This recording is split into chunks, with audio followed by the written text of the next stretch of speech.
दोस्तों नमस्कार। दोस्तों 45 बरस में यह पहला मौका है जब भारत और चीन की सीमा पर सिर्फ तनाव नहीं है बल्कि युद्ध की आशंकाएं वहां पर एक पतली लकीर की तरह खिंचनी शुरू हो गई है, क्योंकि हिंसक झड़प में भारत के 2 सैनिक और 1 अफसर शहीद हो गया। चीन के भी 5 सैनिकों के मारे जाने की खबर है, 11 सैनिक घायल हुए हैं, इसकी भी खबर है। हालांकि चीनी सैनिकों के मारे जाने की खबर वहां के ग्लोबल टाइम्स की चीफ रिपोर्टर ने ट्वीट के जरिए दी और वो 1 घंटे बाद यू टर्न भी ले लिया, उन्होंने बदल भी गई, ये कहते हुए कि दरअसल ये जानकारी तो उनको भारतीय मीडिया से मिली थी। चीन में कोई डेमोक्रेसी नहीं है कि वहां का अखबार या वहां के रिपोर्टर अपने तौर पर कुछ भी कह दे, वह भी अंतर्राष्ट्रीय मंच पर, यह भी समझना होगा। लेकिन सवाल मौजूदा वक्त में सिर्फ यह नहीं है कि चीन के भीतर क्या है, सवाल यह है कि भारत अब चीन को किस दृष्टि से देखे जब युद्ध की आशंकाएं या टकराव हद से आगे बढ़ने की स्थिति जो गलवान घाटी है वहां पर बन चुकी है, जो लद्दाख का इलाका है। यह घाटी बेहद महत्वपूर्ण है सामरिक दृष्टि से भारत के लिए, क्योंकि यह एक त्रिकोण है। एक तरफ पाकिस्तान से मिलता है, दूसरी तरफ चीन का जो शिनजियांग का इलाका है उससे मिलता है, और तीसरी तरफ लद्दाख है।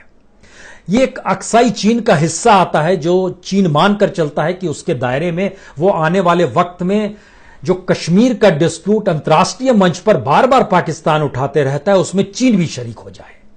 लेकिन भारत ने कश्मीर को 2 केंद्र शासित राज्यों में जब बांट दिया तो अक्साई चीन का वो इलाका लद्दाख के क्षेत्र में चला गया। चीन के सामने यह भी स्ट्रेटेजिकली मुश्किल थी।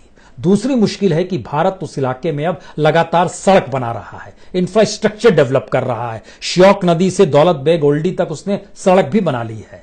और चीन की जो स्ट्रेटजी रहती है कब्जा करने की जमीन पर, वह रेंगते हुए आगे बढ़ता है और विवादित जमीन को अपने कब्जे में ले लेता है। इंफ्रास्ट्रक्चर बन जाएगा तो उसके लिए मुश्किल होगी।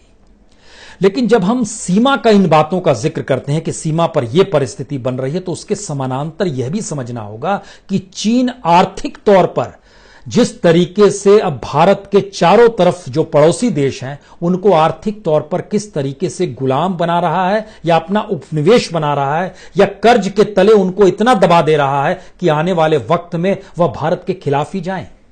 और यह स्थिति श्रीलंका से निकल सकती है, नेपाल से निकल चुकी है। पाकिस्तान तो पहले से जिस रूप में भारत के साथ रहा यह हर कोई जानता है। यह स्थिति हो सकता है आने वाले वक्त में बांग्लादेश से निकल आए। इसको लेकर एक पूरी रिपोर्ट हार्वर्ड यूनिवर्सिटी की आई। हम उस रिपोर्ट का जिक्र करें उससे पहले इन बातों को जरा समझिए कि हम सीमा पर जब टकरा रहे हैं तो 4 दिन पहले ही एक रिपोर्ट आई कि भारत में चीन की एक कंपनी को ठेका दे दिया गया है।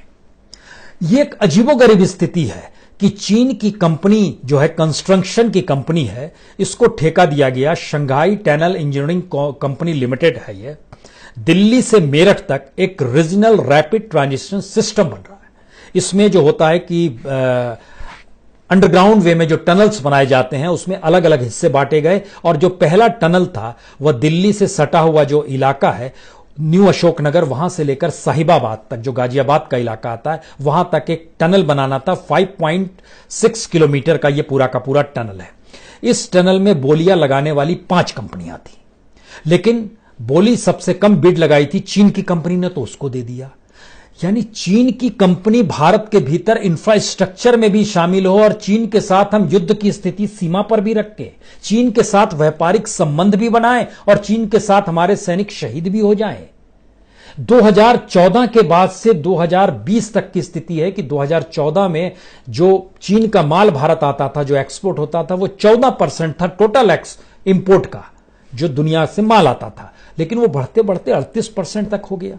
हम उसके साथ व्यापार भी बढ़ा रहे हैं। लेकिन जरा इस स्थिति को समझने की कोशिश कीजिए कि जो हाई स्पीड रेल कॉरिडोर जो बनाना है दिल्ली गाजियाबाद मेरठ तक का, ये तकरीबन इसकी जो पूरा का पूरा एनालिसिस किया गया इसमें कितना खर्चा आएगा, उस खर्चे का जो छोटा हिस्सा था लगभग 30,274 करोड़ की ये पूरी की पूरी योजना है। इसमें जो टनल बनाने का काम था 5 कंपनियों ने बिड किया। एसटीईसी माने Shanghai tunnel engineering company limited, दूसरी थी एल&टी लार्सन एंड टूब्रो, तीसरी थी गुलमैक कंपनी जो भारत की ही है, गुलर मैक कंपनी जो कि अंतर्राष्ट्रीय तौर पर दूसरी कंपनी के साथ उसने समझौता किया हुआ है, चौथी कंपनी थी टाटा प्रोजेक्ट लिमिटेड एसकेई एंड जेवी, 5वीं कंपनी थी एफकॉन इंफ्रास्ट्रक्चर लिमिटेड जो कि शाहपुर जी पालोन जी के साथ ग्रुप के साथ जुड़ी हुई है। जो बिड की गई उसमें बिड चली गई 1126 करोड़ रुपए एसटीसी कंपनी ने लगाया तो उसको मिल गया। एलएनटी ने 1170 करोड़ लगाए थे, उसको नहीं मिला। गुलमर्ग ने 1325 करोड़ लगाए थे, उसको नहीं मिला। टाटा प्रोजेक्ट ने 1346 करोड़ लगाए थे, उसको नहीं मिला। एफकॉन ने 1400 करोड़ लगाए थे, उसको नहीं मिला। मिला एस्टिस कंपनी को, जो कि शंघाई की कंपनी है। अब यह सवाल है, ये कैसे संभव है कि आप एक देश से लड़ रहे हैं और उसी देश की कंपनी को इजाजत भी दे रहे हैं कि आप हमारे यहां आइए और किसी तरीके से यहां टनल बना लीजिए। आपको बिड में भी शामिल करने की जरूरत नहीं होनी चाहिए थी, लेकिन किया गया। यह तो एक हिस्सा है। दूसरी स्थिति यह है कि हमारे संबंध चीन के साथ पिछले 5-6 साल में इतने प्रगाढ़ हुए हैं कि हमारे प्रधानमंत्री हों या चीन के राष्ट्रपति हों शी जिनपिंग, वो लोग लगभग आधे दर्जन बार एक दूसरे से मिल चुके हैं। 4 बार भारत के प्रधानमंत्री चले गए, 3 बार उनके राष्ट्रपति आ गए। लेकिन याद कीजिए टकराव की स्थिति क्या होती है। इंदिरा गांधी अपने 16 साल के प्रधानमंत्री पद के दौर में कभी भी चीन नहीं गई। इसलिए नहीं गई, इसको लेकर एक घटना का हम जिक्र आपसे करना चाहते हैं। इंदिरा गांधी एक बार धारचूला के इलाके में गई थी और वहां के एक सैनिक ने बताया कि यह सीमा का इलाका, इसके बाद चीन पड़ता है। और लेकिन वो हल्की सी पहाड़ी की स्थिति थी। इंदिरा गांधी दौड़ते हुए चढ़ गई। बाद में सैनिक ने पूछा कि ये तो आप, बोली मैं देखना चाहती थी वो कौन सा देश है जो यहां से दिखाई भी देता है, जिस देश ने भारत के साथ धोखा किया। 1962 का युद्ध उनके जहन में था। यह भी समझना होगा 1965 में जब पाकिस्तान के साथ युद्ध हुआ था तो वहां के राष्ट्रपति अयूब बेग साहब जो थे वह चुपके से निकलकर उस वक्त चले गए थे चीन में, और चीन पर जाकर उन्होंने कहा था कि भारत पर वो दबाव बनाए। उसी के बाद 1966-67 में चीन दोबारा से घुसपैठ की परिस्थिति भारत में बनी थी। हालांकि उसमें मात खानी पड़ी थी, बड़ी तादाद में चीनी सैनिक मारे गए थे, यह भी सच है। लेकिन जरा उस स्ट्रेटजी को चीन की समझने की कोशिश कीजिए। चीन भारत को घेरने के लिए किस रूप में हमेशा से प्रयासरत रहा है। इसके लिए हमें लगता है कि 1-2 बातों को ध्यान रखना होगा। खासतौर से विदेश नीति और सामरिक नीति जो होती है, दोनों एक साथ होती है। इंदिरा गांधी का जिक्र यहां इसलिए जरूरी है। इंदिरा गांधी 1970 में अमेरिका गई थी और 1971 में पूर्वी पाकिस्तान, जो बांग्लादेश बन चुका है, दुनिया का मानचित्र उन्होंने बदल दिया हमला करके, और अमेरिका का 7वां बेड़ा आकर खड़ा रहा। लेकिन इंदिरा गांधी ने उसकी तरफ देखा तक नहीं और कोई डरी नहीं वो अपने तौर पर। और उसके बाद वो लंबे समय तक वो अमेरिका भी नहीं गए। और आपको जानकर हैरत होगी कि इंदिरा गांधी 1982 में जब अमेरिका गई तो अमेरिका के 3 शहरों में गई थी, न्यूयॉर्क, लॉस एंजल्स और होनोलुलु। और इन तीनों जगहों पर अमेरिकियों की भीड़ लग गई थी इंदिरा गांधी को देखने के लिए, जिसने दुनिया के सबसे ताकतवर देश अमेरिका के 7वें बेड़े को इग्नोर किया और दुनिया के मानचित्र को बदल दिया और बांग्लादेश जैसे देश का जन्म दे दिया। तो ताकत की पहचान क्या होती है, यह थोड़ी इंदिरा गांधी से समझनी चाहिए। और इंदिरा गांधी ने 1971 का जो वार था, उसके बाद उन्होंने 47 देशों की यात्रा की थी, अमेरिका नहीं गई थी, और चीन कभी नहीं गई। और यह भी समझना होगा कि चीन को लेकर भारत का रुख क्या रहा है। नेहरू 1954 में गए थे, उसके बाद 34 साल तक कोई नहीं गया। इंदिरा गांधी नहीं गई, राजीव गांधी 1988 में गए थे, पीवी नरसिम्हा राव 1993 में गए थे, और तभी उन्होंने समझौता किया था, जिस समझौते का लाइन ऑफ कंट्रोल पर अब उल्लंघन हुआ है।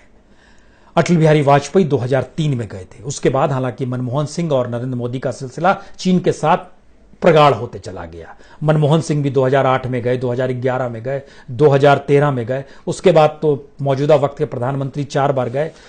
ये नहीं है, हमें लगता है ये समझने की जरूरत है कि चीन अंतर्राष्ट्रीय तौर पर मौजूदा वक्त में कोरोना वायरस को लेकर जब कटघरे में खड़ा है, खासतौर से WHO की भूमिका को लेकर भी अब दुनिया कटघरे में चीन को खड़ा कर रही है। और चीन की मार्केट इकोनॉमी कहीं ना कहीं डामाडोल हुई है। लेकिन इन सब के बावजूद भी चीन स्ट्रेटेजिकली आर्थिक तौर पर ही युद्ध करता है। उसकी स्ट्रेटजी कभी सीमा पर सैनिकों के जरिए युद्ध करने की इस दौर में नहीं रही है। हमें लगता है इन दोनों चीजों को अब बैलेंस करके भारत को किस दृष्टि से चीन को देखना होगा, यह भी समझना चाहिए। चीन को लेकर एक रिपोर्ट आई है, वर्ल्ड इकोनॉमी की रिपोर्ट है, किल यूनिवर्सिटी की जर्मनी की, और एक दूसरी रिपोर्ट है हार्वर्ड बिजनेस रिव्यू की रिपोर्ट आई है। इन रिपोर्ट्स में बताया गया है कि भारत के इर्द गिर्द का जो हिस्सा है, जिसमें श्रीलंका खासतौर से, वह एक तरफ से चीनी कर्ज में डूब चुका है। मालदीव चीनी कर्ज में डूब चुका है। नेपाल वह जिस तरीके से अब कर्ज में शिकंजे में आ चुका है, बांग्लादेश वह भी धीरे धीरे चीनी शिकंजे में आ रहा है। एक ऐसी स्थिति बन रही है, इसमें उसने बताया, इन रिपोर्ट्स में इस बात का जिक्र है कि जितना वर्ल्ड बैंक और इंटरनेशनल मॉनेटरी फंड IMF जितना पैसा नहीं देता है दुनिया के अलग अलग देशों को कर्ज के तौर पर, उससे ज्यादा अकेले चीन ने दिया है। 150 देश दुनिया के ऐसे हैं जिसको चीन ने लोन दिया है। उन 150 की स्थिति यह है, इसको जरा एनालिसिस जब आप कीजिएगा, सन 2000 तक में 20 साल पहले लगभग $500 बिलियन था। $500 बिलियन जो था उसको अगर आप रुपए में कन्वर्ट करेंगे तो लगभग 37.5 लाख करोड़ रुपए आएंगे। और लेकिन 2018 होते होते ये $5 ट्रिलियन हो गया, यानी 375 लाख करोड़ रुपया। इतना कर्ज दिया है चीन ने। अब सवाल यह है कि हार्वर्ड बिजनेस रिव्यू इस बात की जानकारी देती है कि वर्ल्ड बैंक या IMF जो है यह $200 अरब देता है, लेकिन चीन अकेले लगभग 1.5 लाख करोड़ दे देता है, जो कई गुना ज्यादा है। और तो और 12 देश तो ऐसे हैं जिनकी GDP है, उस GDP से भी 50% ज्यादा उसने लोन दे दिया। तो जब देश कर्ज में डूब जाएगा किसी दूसरे देश की, तो उसकी जमीन का इस्तेमाल चीन ही करेगा। और जब भारत के चारों तरफ की स्थिति ऐसी बनती चली जा रही है तो इसके मतलब क्या होगा। यूनाइटेड नेशन की भी एक रिपोर्ट है जिसमें इस बात की जानकारी दी गई कि चीन जो है अपने इन्वेस्टमेंट को और कर्ज देने को लगातार बढ़ा रहा है, जबकि दुनिया में कम हो रहा है, लेकिन चीन लगातार बढ़ा रहा है। लेकिन हम जिस बात का आपसे जिक्र करना चाहते हैं उसके लिए यह समझना चाहिए कि खास तौर से पहले श्रीलंका को समझिए। श्रीलंका जब राजपक्षे वहां के राष्ट्रपति थे तो 2005 से 2015 तक वो राष्ट्रपति थे, और इस दौर में वहां पर कहा जाता है कि LTT का खत्म होना या जो भी गृह युद्ध की स्थिति थी उसको उन्होंने संभाल लिया। लेकिन आंतरिक तौर पर उनके पास पैसा नहीं था, हथियार नहीं थे, यह सब कुछ चीन ने ही दिया। और चीन इस रूप में देता चला गया कि 2007 से 2014 के बीच चीन ने श्रीलंका को $1.26 अरब का कर्ज दिया, यानी 5 बार अलग अलग किस्तों में कर्ज दिया गया। और इस कर्ज को लौटा पाने की स्थिति में श्रीलंका आज तक नहीं आ पाया है। स्थिति इतनी बिगड़ गई कि जो श्रीलंका का बंदरगाह है, जो भारत से महज 150 किलोमीटर की दूर पर है, हम्बन टोटा, ये जो वहां का बंदरगाह है, उसमें जब कामकाज शुरू हुआ तो चीन का एक्सिम बैंक है, उसने लगभग 80% पैसा दिया, 20% पैसा श्रीलंका का था।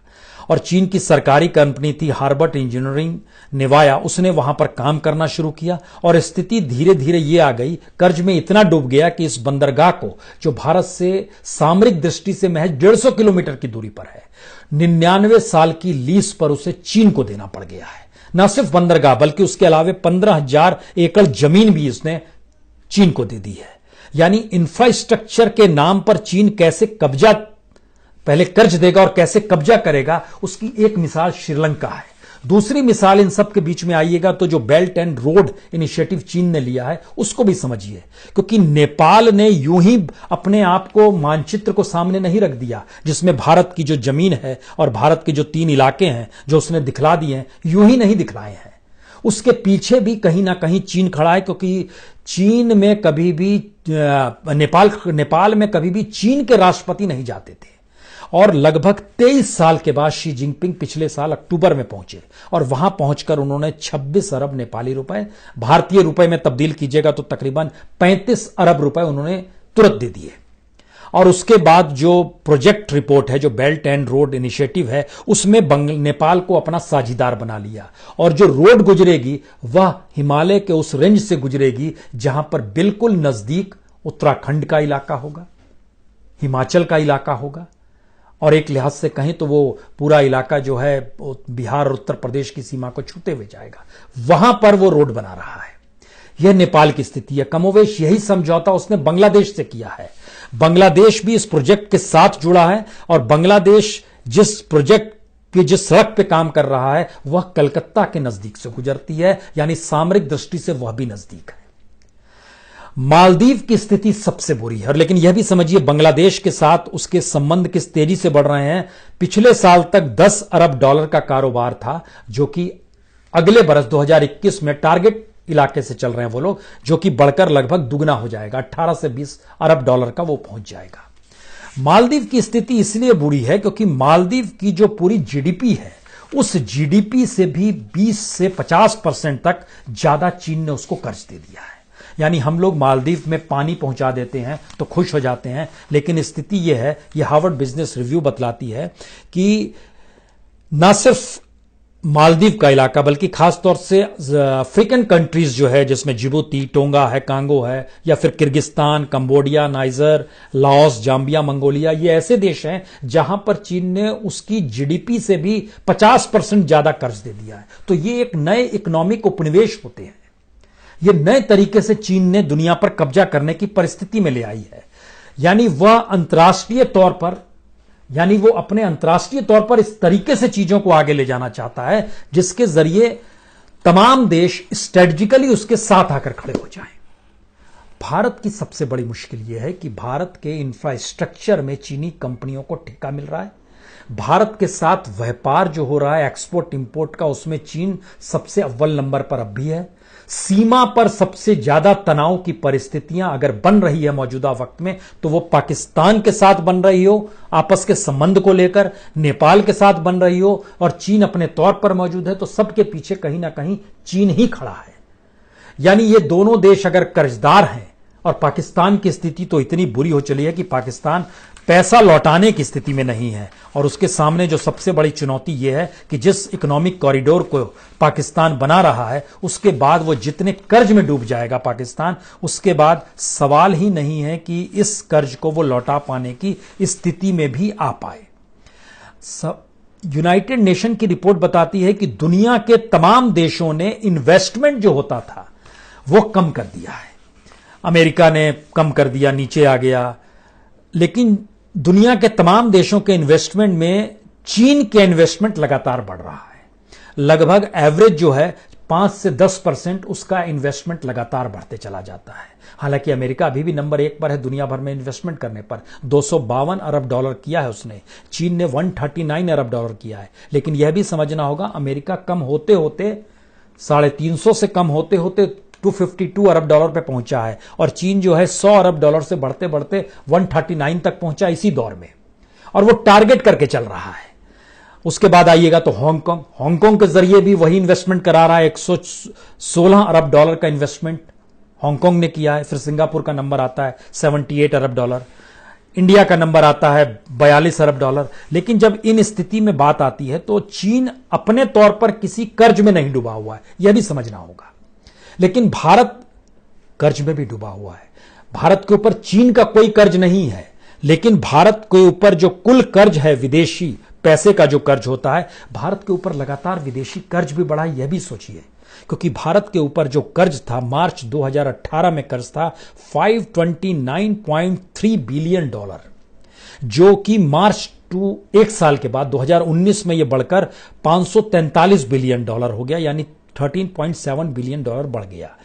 लेकिन मार्च के बाद दिसंबर 2019 तक आइएगा तो इस 9 महीने के भीतर में यह लगभग 21 बिलियन डॉलर और बढ़ गया, और बढ़कर यह हो गया 563.9 बिलियन डॉलर। तो भारत का विदेशी कर्ज भी अपने तौर पर बढ़ा, इससे इनकार नहीं हो सकता है।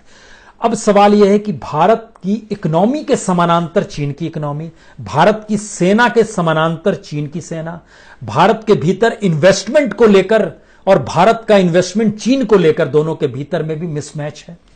तो भारत चीन को लेकर किस दृष्टि से देखे? युद्ध की स्थिति में आ जाए, सामरिक दृष्टि से खुद को मजबूत कर ले, आर्थिक तौर पर अपने आप को स्वावलंबन की परिस्थिति में लाए। आत्मनिर्भरता कहने से तो नहीं होगा, काम नहीं चलेगा, आपको मजबूत होना होगा। क्योंकि एक सच यह भी है, भारत में पूंजी लगाने वाले भारत की कंपनियां जो हैं, ज्यादा पैसा अमेरिका में लगा रही है। और ये इस दौर का हम बीते 2 महीने का जिक्र आपसे कर रहे हैं कि भारत की कंपनियां अभी भी दुनिया के, क्योंकि यहां के मार्केट में उसको अनुकूल परिस्थिति अभी भी नहीं लग रही है।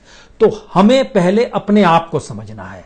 चीन के साथ युद्ध की स्थिति में चाहे गलवान घाटी का जिक्र हो, चाहे हम लोग इस बात का जिक्र करें कि नहीं पहली बार एक संकट काल का दौर है, करगिल का वक्त था 99 में, उसके बाद पहली बार इतनी स्थिति बिगड़ गई है, या फिर यह कहें कि 45 साल के बाद पहली बार ऐसी स्थिति आ गई है जहां सीमा पर युद्ध की आशंकाएं डेवलप होने लगी है, तो उसके समानांतर पहले अपने परिस्थितियों को टटोलना होगा और इस तरीके से दिल्ली जैसे इलाके में चीनी कंपनियों को ठेका मिल जाए और उसी दौर में ठेका मिल जाए। ये 12 तारीख का ठेके का कागज है, जो 1126 करोड़ का ठेका जो चीन को दिया जा रहा है। Shanghai tunnel engineering company limited, जो वहां की सबसे बड़ी मल्टीनेशनल कंस्ट्रक्शन कंपनी है, उसको दे दिया गया है और भारत के L&T, टाटा, इन सबको दरकिनार कर दिया गया। यह स्थिति बताती है कि स्ट्रेटेजिकली हम लोग में अभी भी सारे डायमेंशंस में तालमेल नहीं है चीन को लेकर। चीन के साथ कैसे काम करना है यह समझ अभी भी नहीं आ पा रहा है और चीन चारों तरफ से अपनी स्ट्रेटजी को मजबूत करते चला जा रहा है। बहुत बहुत शुक्रिया, बहुत बहुत शुक्रिया।